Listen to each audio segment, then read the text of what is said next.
What's up, guys? I'll start off with injuries. Out today, it's going to be Staley, Richburg, Person, Breida, Garcon, Trent Taylor, Pettis, and Kittle. Selleck, Jimmy Ward, Sherman, and Foster will all be limited. Go ahead. What's Taylor's injured? Back, some of the just lingering things from that. Garcon? Garcon had a shoulder in the game and his knee. Do you anticipate any roster moves to break people in or bump people up?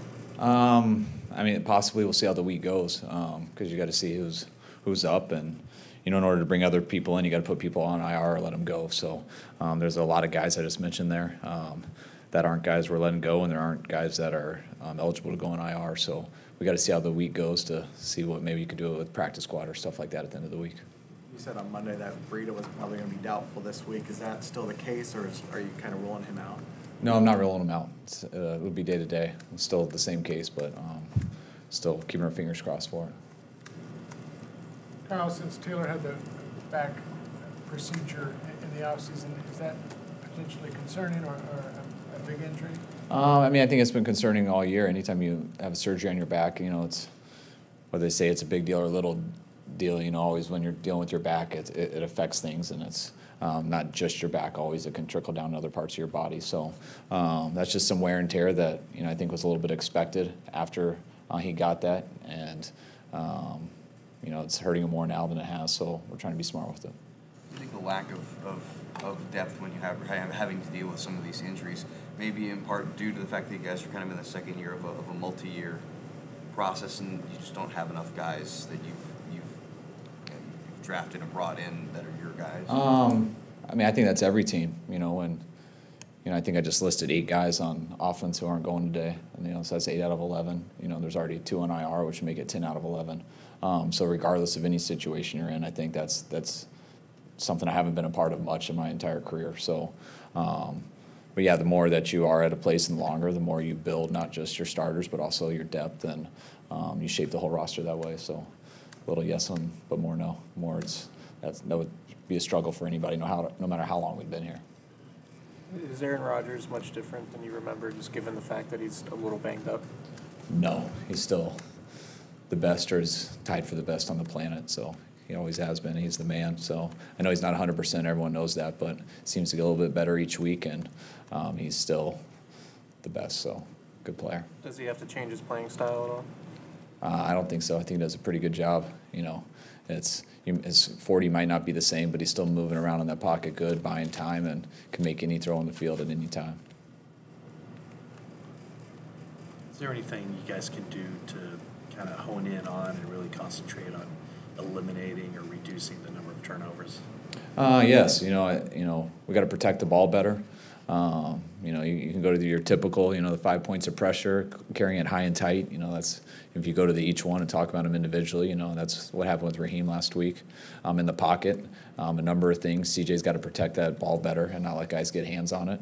I think we can get open faster, and I think we can block better to give them a little bit more time, and we can call better plays to get guys open so it's not as hard. So a little bit of everything, but we are very well aware that our 5 turnovers last week cost us the game, and that wasn't just last week. If you ever do that, that'll be pretty much every week. So we got to get that fixed, and we also got to get our hands on the ball a little bit more too to help us. Threw to the running backs a lot last year. This year, it seems more efficient. There are fewer drops. The completion rate is higher. Is that a factor of being in year 2? Or is it the personnel? How do you account for that improvement? Yeah, you target, you do what guys are best at, and we brought in a very good pass receiving running back who we would have thrown it to a lot and probably thrown it to more than we did last year, but we lost him at the beginning of the year, so that changes. Our backs can do some things in the pass game, but that's not it's not what they major in. They more major in running the ball, so we try to go to their strengths, but that's stuff that eventually you have to do both. You got to do a little bit of everything, and the more our guys can do, the more we will do. Morris doesn't have a reputation as a pass catcher, but he's been pretty good at that so far. Is that just never got enough opportunities early? No, that's just stats. It's how you look at it. how do you want to feature guys? Are guys number one in the route where they scout out of the backfield and can beat man-to-man coverage very consistently? Or they're play-action plays where you're looking deep and they play zone and they drop and you hit it to guys on checkdowns. Most backs in the league should have the capability to catch a check down and be consistent catching it, and then you hope they just get up the field and get as much yards as possible, where being number one in a progression and not in a protection, and coming out and actually running man-to-man routes against linebackers, against safeties, and sometimes nickel corners. That's a little bit more of a challenge and requires a certain type of back. When it comes to the hardships you're all trying to overcome, how do you shift mentally to a stage like Monday Night Football at a place like Lambeau, especially for some of the younger rookies on the team? You like to say that every game's the same, so you don't want to make too big a deal of that stuff. But, so I think it's a bonus. It's we're going through some stuff, but we get a chance to go play Monday night in Green Bay, which is as cool of a place to play. I'd much rather prefer to play in front of our own fans than play at home. But if we're not going to, I want to go to a fun place to play. And you got to handle the noise, and that always comes with tough stadiums like that. But you get that out of the way. It's a great opportunity for our entire team. It's a great opportunity for young guys also. The stuff you grow up watching, and we get a chance to go there, and we're the ones who get to play, and everyone gets to watch us. So that's something you enjoy, not something that you worry about. You mentioned earlier that there's only so much you can do without having to put guys on IR, but is anything going to come of the running backs you guys brought in earlier this week, practice squad or otherwise? Maybe. We'll see how our guys are health-wise. We did add a guy to our practice squad. So we'll see how this week pans out. But you need guys ready to go when your running backs are banged up. It's a lot easier when you know people are banged up, they're going to be out for a month. But when guys are day-to-day and you're not quite sure, you got to kind of wait to balance that out. So that's why it's a day-to-day thing that we constantly are discussing. Did you work out Joe Williams? No. Why didn't things work out with him? He got beat out by all the other guys. I think I've answered this at training camp, but he got beat out by the guy. He wasn't good enough on the guys on the roster. Okay. What did you learn from that experience, drafting him, developing him, and having it not work out? I learned that no matter who you draft, you can draft people that beat people out. We had an undrafted free agent, Matt Breida, who beat him out. We really enjoyed Joe's talent that he had, and we didn't get it out of him on the field. And we also found other guys that were better. So it's not just a running back position; it happens at a lot of positions. Will this week be a competition with Jeff Wilson and the guy you brought in to kind of figure out, like, if you're going to elevate somebody, who's it going to be, or would it be Wilson? It'll be a competition between those two. It'll be a competition between Raheem Mostert, Alford, and then trying to balance out how healthy Breida is, how healthy he could keep himself in the game, and how effective he would be. Your players execute some complex schemes, but at the same time they struggle sometimes with fundamentals like tackling, penalties, turnovers. How do you reconcile their ability to execute a complex scheme that you run, but also having trouble with fundamentals? What do you mean by complex scheme? What do you mean by that? Well, your offense is ranked 15th. It's considered one of the more involved offenses in the league, and they seem to be doing a pretty good job with it. But at the same time, they're struggling with tackling and missed assignments, penalties, giveaways.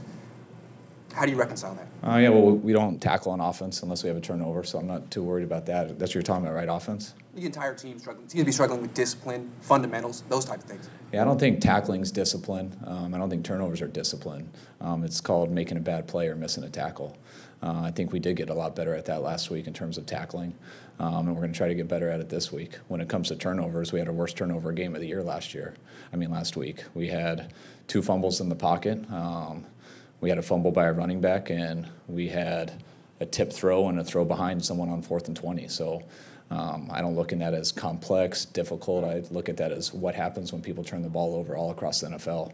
So you can make it whatever you want to make it, but we actually make it what it is. And you look at why the picks happen, why the turnovers happen, why a missed tackle happens. You address that and you try to get better. So discipline isn't an issue. You don't feel? In what area? For your team, offense, defense, special teams, in any way. Yeah. I don't think discipline has. I don't think we're undisciplined, and that's why we miss a tackle, or we're undisciplined, and that's why we have a tip pass. No, I don't. Okay.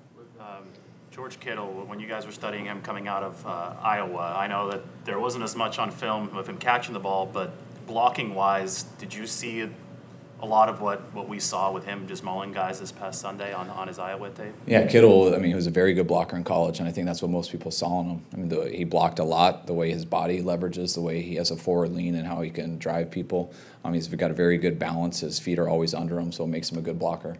And then he's got a lot of skill set to be good in the pass game, too.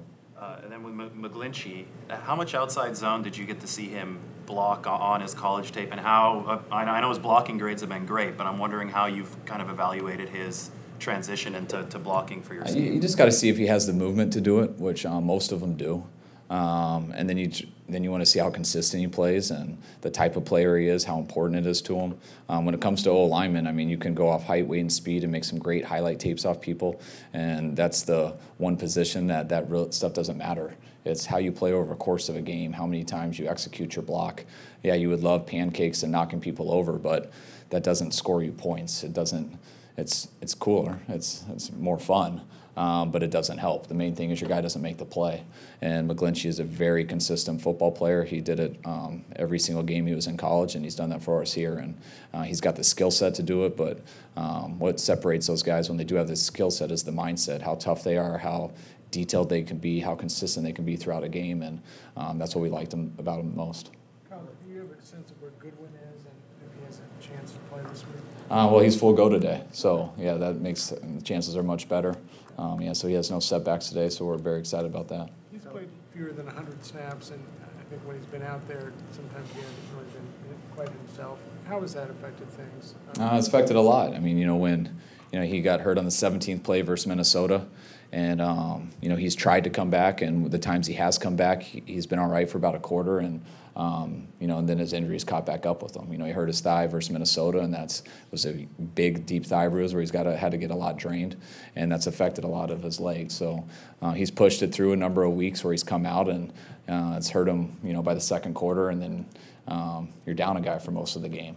And, then with losing Pettis also, having both of our first and second X out after the Chargers game, that's why we had to be a lot smarter with Keith last week. And he wanted to go, and if he could have gone for a little bit, it was going to be the same thing where he had to go out very quickly in the game, and we needed more guys up. So it's good news that he feels as good as he does today. That's much better than last week, and hopefully that'll continue throughout the week. That's a stupid question, but, I mean, is there any you had to be very creative given what's happened offensively, particularly with the more dynamic guys. Is there any fun in that challenge of trying to figure out how to make it work? I mean, it's something that you go through all the time as a coach and players. Like, things aren't perfect. It is what it is. And you got to go out there and find the best way to help your guys be successful. That's not always exactly the ways you want to do it, but it is a challenge, and guys do enjoy it. Sometimes right after a loss and stuff, it takes a couple days to get back up. But now our players are in here. We got a good game plan in. Our guys are very attentive and ready to go, and I'm excited to go to Green Bay with our group.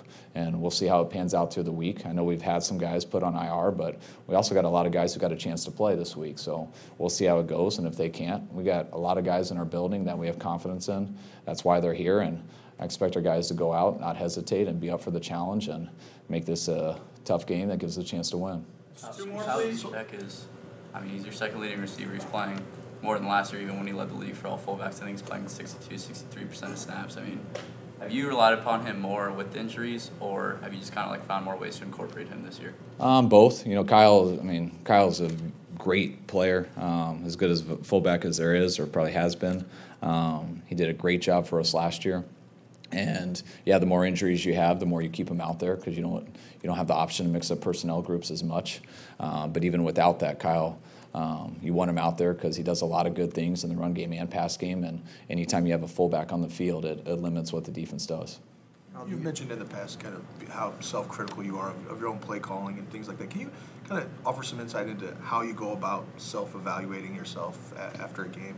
Yeah, every play that doesn't work, every time you got a guy not open, you go through all the situations. You don't give yourself a grade at the end of it. Hey, was that an A, B, or an F? It's, hey, was this a good play call here? Did the guy have a chance? What you told him to do? Was that what happened, or did he have to make an off-schedule play? Things that you put guys through that you expect to happen and you tell them to happen, and it does happen. Those are the things you feel real good about.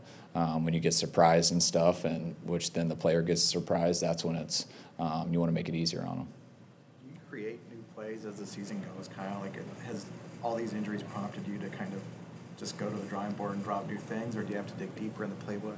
No, I mean, there's not this big, deep playbook that you go to the vault on. Yet you have a system and you know how to mix and match guys, and there's 5 eligibles, and you can move them a lot of different directions. But there's only so many ways you can attack cover 3, distribute the field. There's only so many ways you can attack Tampa 2, and then you got to have the ways that you beat man. So you don't reinvent the wheel every week, because if you do, you're not going to be very good at those plays, regardless.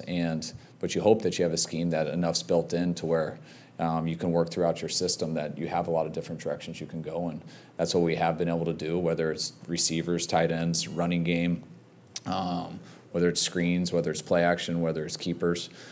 We try to figure out the best way to attack a team schematically, and then at the same time, whenever that's going into your thought process, you got to make sure that's the best way to use your own personnel. So both of those things go together.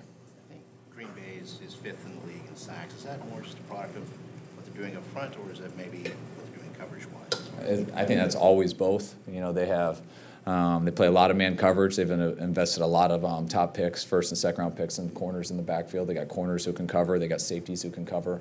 And the 5 guys they have on the line of scrimmage are as good as any 5 that we've played this year. They can stop the run very well. The inside guys are great against the run and very good versus the pass, and they have some good edge players too. Chris Kiffin is the pass rush specialist. Does he have any input in the overall 3rd down package, coverages, things like that? Pass rush. Pass rush, yeah. All right, guys. All right, guys, thanks.